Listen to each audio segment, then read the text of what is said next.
मैं एक पवित्र आत्मा हूँ। मैं एक शुद्ध आत्मा हूँ। मैं एक पवित्र आत्मा हूँ। मैं एक शुद्ध आत्मा हूँ। मैं एक पवित्र आत्मा हूँ। मैं एक शुद्ध आत्मा हूँ। Samarpan Yoga of the Himalayas, Part 3. Paramatma is eternal. Paramatma existed in the past, Paramatma exists in the present, and Paramatma will exist in the future too.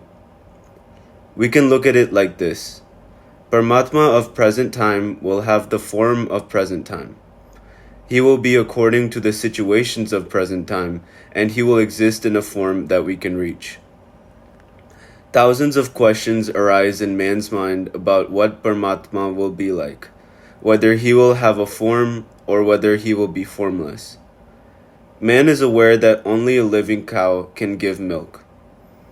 The picture of a cow in a book can only give information about a cow. Man is aware of this, but he doesn't accept it because intelligence intrudes.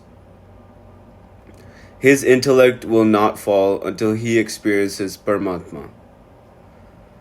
However, he cannot achieve self-realization until his intellect falls. This thread seemed to be so entangled that the other end of it could not be found. I was wondering what could be done now, when I suddenly remembered Gurudev Shiv Baba and I prayed to him from my heart. Please show me some way by which I can help others to receive the same experience of knowledge which you had helped me attain. It was easy to receive the knowledge of experience because I did not have to strive for it. Whatever happened was by Gurudev's grace. But now the question was, how can this inner knowledge be distributed? And with whom should I first try out the experiment? Will it be successful? What will happen if it doesn't succeed? What is the easy way through which I can try out this experiment? I knew that the experiment was possible only through the combined efforts of the giver and the receiver. The effort had to be made through a pure wish. Both need to have a pure wish. One person should have the pure wish to give, and the other person should have the pure wish to receive it. I quickly decided that I would first try out the experiment of giving the spiritual experience to my wife. Then early one morning, I told my wife, "Have a bath and get ready. Today I wish to give you the experience of inner knowledge that I have obtained from my Gurudev. I am trying out this experiment, but if Gurudev desires it, it will succeed by his grace." My wife was also curious about how I could meditate devotedly for such long hours. So she too readily agreed to it and lit a lamp filled with ghee, clarified butter. I asked her to sit facing the lamp and stood behind her. I prayed to Gurudev and awakened my inner energies. First, I centered all the energies on my Sahasrara, crown chakra, and then I made all the energies flow through my right hand. Thereafter, I made all the energies flow through my wife's right channel, Surya Nadi. The right channel slowly began to get purified. When it was completely purified, I made the same energies flow through the left channel, Chandra Nadi, and purified it. Then I centered all the energies on her root chakra and began to take the energies one by one to each chakra. From time to time, I would ask my wife what she was experiencing. At first, she experienced heat, and then after the purification of the chakra, she felt coolness. In this way, I continued to purify all the chakras one by one. Then I held all the energies in my right hand and came and stood before my wife. I placed my hand on the crown of her head and pulled out all the bad energy from her chakras. My wife later narrated her experience. Some hot air seemed to come out of my head, and after the hot air had come out, then cold air began to come out. I felt coolness on both my palms and on the soles of my feet. Then she lost all sensation and went into deep meditation. In this way, I carried out the first experiment of experience of inner knowledge on my wife. When she received the spiritual experience, I told her, "Until now, you have been used to taking full domestic responsibility, and if you wish, you can continue to look after our home as well as the children. I wish to distribute this gift of divine knowledge to every human who wishes to realize Paramatma, because this sacred knowledge received through the medium of Gurudev was passed until now from one Guru to another for the past 800 years. However, the time has come for it to be distributed into lakhs of people, and now only the task of distribution remains. But I can't perform this task of distribution without your cooperation, because we will have to sacrifice material joys and comforts and take care of the finances of our house for this work. I am risking the education of our children, their future, everything for it. This is our joint responsibility, and it will not be possible without your cooperation. To perform a good task and to help in performing a good task are both one and the same. This will not be possible without your cooperation. You will have to forego my personal presence and instead share every moment of my proximity with others." My wife happily agreed to it.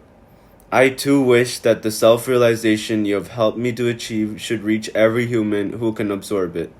Your task is so great and noble that looking after the house is comparatively easy. I can't help you in any tangible way, but I wish to share at least indirectly in your work, and that will be a moment of great joy for me. And then I started the work of distributing the knowledge of spiritual experience. I was sitting and thinking about all this when my wife returned from school. She said, "You looked very beautiful sitting there quietly, thinking about something. There was a kind of radiance on your face. That's why I didn't think it was appropriate to awaken you." I said, "It was nothing. I was only remembering how I had first made you experience self-realization and how later on we began the work of distributing it with your cooperation." She said, "I couldn't obtain the state of spiritual experience again for several days after the first experience, but I had the self-confidence of having experienced the high state once, and I used to meditate regularly every morning. Then later on, I could easily obtain that state.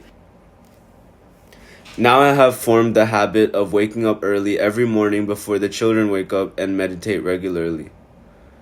I told her that the first time one obtains the experience by the Guru's grace, but after that the sadhak has to practice meditation devotedly. I prepared tea while my wife was changing her clothes. I used to do all the housework whenever I came home. I felt a sense of satisfaction when I performed it. Actually, there was a sense of guilt inside me that I was not helping at home, and I was always kept on wandering in the jungles. Therefore, I would perform all the household chores whenever I was home, and that gave me a kind of satisfaction. Afterwards, we would go for a stroll with the children, and this had become a kind of routine for us. Our needs were few, and therefore we managed to live within our means. We had no savings or any planned investments for the future, and therefore we could manage on less money. The children attended the same school where my wife taught, so their education was not a concern. There was a very happy and sweet relationship between my wife and me, and this relationship was the basis of our spiritual progress. She had become a strong supporter of my work and was not ready to hear anything against it, even from my father. She used to tell my father, "You have no idea about the great and noble task he is performing. It is better that you don't say anything at all about his work." My wife shared a good relationship with my father otherwise, but the moment the discussion turned to my mission, there would be an argument. My mother silently supported my mission because she was also a follower of the spiritual path. She too would tell my father, "Why are you unhappy if his wife is not bothered about it? Their financial condition may not be good, but both of them are happy, aren't they? What more do you want? Do they ever complain about others? No, they never complain. Both of them have such a sweet and happy relationship with each other, so forget what others say about it. Leave it." I had come to know through experience that the relationship between a husband and wife is very profound. It is like the YouTube which is found in a science laboratory. The tube has two ends, but when you pour water at one end, the water reaches the same level at both the ends. Similarly, husband and wife may appear to be two separate physical bodies, but they are connected internally due to their physical relationship. The husband and wife obtain a state of void during sexual intercourse, and both of them reach a similar level in that void state. The good spiritual level of one person is also transferred to the other person. Therefore, even if one of them obtains a good state, the other easily reaches it. By now, my wife had slowly reached the same spiritual level that I had achieved. That is why she could progress so fast on this path. She could understand the importance of the inner experience and could offer her support for my work. I would sometimes feel that my wife was divine energy, Shakti personified, who continuously bestowed me with energy to perform my spiritual work, and therefore I was always able to perform it. She was the power of action, Kriya Shakti. One can't accomplish spiritual work just with the power of desire. Completion of the task is possible only when both the forces unite. My wife was my friend, critic, and guide. She was everything to me. She wouldn't agree blindly to anything and would say whatever was suitable according to her conscience. Many of my decisions were emotional. Then she would help me to regain balance. Thus, we lived a very contented life. People were saying all sorts of things about me from the time I had given all my idols of deities to my sister. Some said that I had gone mad, some said that I had become an atheist, while some said I had embraced Buddhism. Thus, people kept saying something or the other about me. No one said anything about meditation because society had no knowledge about meditation at all, and whatever meditative practice was taught elsewhere was limited up to the Agya Chakra. No one in society had complete knowledge of meditation. People would charge quite a lot of money and just give a little information about meditation. According to my way of thinking, meditation is a way to attain Paramatma. How can it be tied to money and limited only to rich people? It will have to be thrown open for all human beings. Meditation will have to be well publicized with proper spread of information. There will have to be an easy method by which every human is able to meditate. I used to have several discussions with my wife about this. We had limited resources but unlimited thinking and unlimited prayers, which we always offered to Paramatma. We would pray that the path of meditation should exist for each and every individual. It is every person's right to reach Paramatma, and every human should have that right. Both of us used to pray, Paramatma, please show us the way out of this. Show us how every human can obtain it. One day, I tried to make my mother understand this and said, Mother, grandmother used to say that Paramatma is present in all the ages and only his form will be different. And I have seen that form in my Gurudev. After meeting Gurudev, I found the right direction and understood that Paramatma resides inside me. But I was able to understand all this only after I had the inner experience. This became possible only when Paramatma, who gave me the inner experience, arrived in the form of my Gurudev. Now my external search for a guru has ended, and the entire journey is happening from within. As a child, I had assured my grandmother that whenever I received the experience of Paramatma, I would distribute that experience to all people. I am doing that work now. Mother, my guru says Hinduism is not a religion. Hinduism is a culture which is connected to nature. It is vast and takes every individual into account, no matter what race or religion he belongs to. Hinduism thinks about everyone. It thinks about the spiritual upliftment of all humans. I too follow the same Hindu culture. Don't think of Hinduism as a religion. You are demeaning the culture by calling it a religion. You are limiting it only to worship and rituals. All of them are just tools to obtain the supreme state. Once you reach the supreme state, you leave all this behind. Saints who have reached this high state are still residing in the Himalayas, and their blessings are with me. You don't need to worry about me at all. The earth is round, and whatever we give now returns to us later. How can anything go wrong in my life when I'm doing such good work? Both of you have become imbalanced because of your parental love for me. Actually, Mother, you are a follower of Guru's path. We surrender everything we possess, even our life, when we perform any task for our Guru. How can the future be ours when nothing belongs to us? I have surrendered everything to my Gurudev.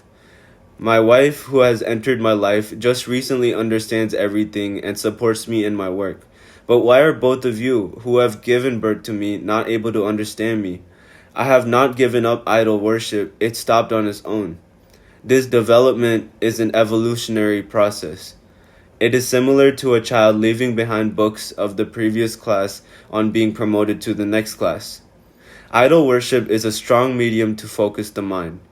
However, it is not required once the mind is focused.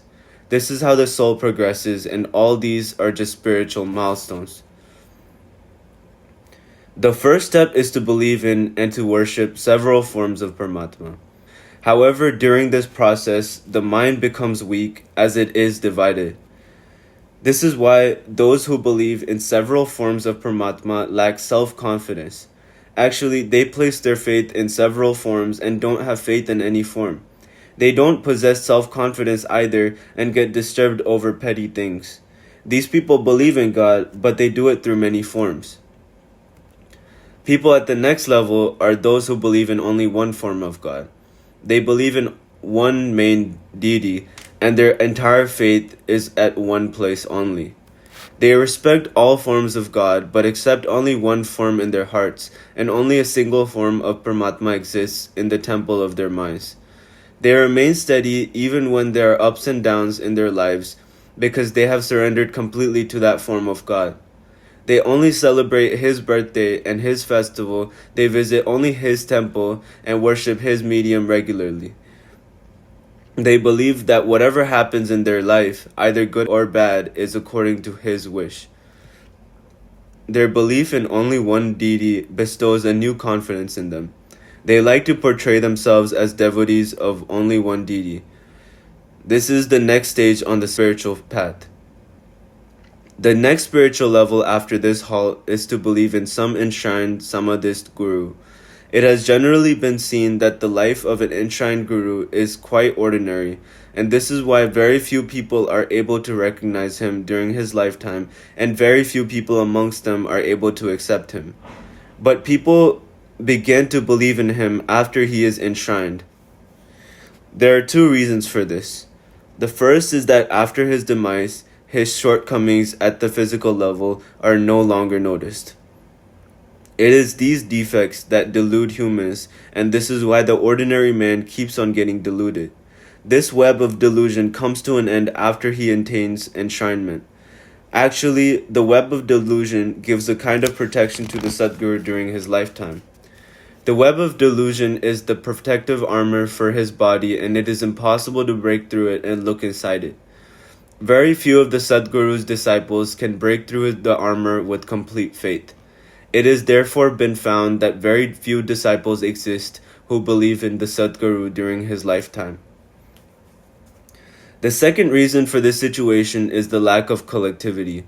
His physical body has its own limitations, and if he performs his work within the limitations of the physical body, his work spreads only within that limit. He is tied down within the limit of his physical body, and therefore his work takes place only in a definite sphere. He himself does not wish to increase it. He does not have any ambitions, and is only the medium for the divine work. This is why very few people believe in him during his lifetime. But after he passes away, his soul is freed and his work begins to spread.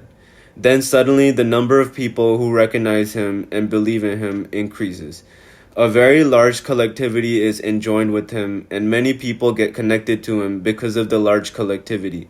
In this way, the number of people who believe in him grows after the Sadguru is enshrined. It has generally been seen that the man searches for some support during his lifetime where he can share his joys and sorrows, where he can go and balance himself, and where he can fulfill his material and worldly desires. Actually, he fulfills the desires and continues to create feelings towards himself in the disciple's heart. And he also takes the disciples away from all these things when more faith is created. Thus, the disciples can be completely freed from all worldly activities. Actually, by giving him materialistic goods and freeing him from worldly problems, the Guru binds the disciple to him, because the more unselfish the relationship between the Guru and his disciples, the purer, holier, and easier will be the disciple's path to liberation. The Guru has his own limitations after he becomes enshrined. He can bestow material objects and remove worldly problems, but he cannot give inner experience.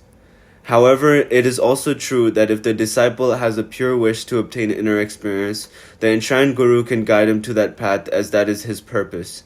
But it has been seen that several disciples get caught up in worldly matters and then their life comes to an end. They just can't move ahead, and the enshrined Guru can't take them forward even if he desires it.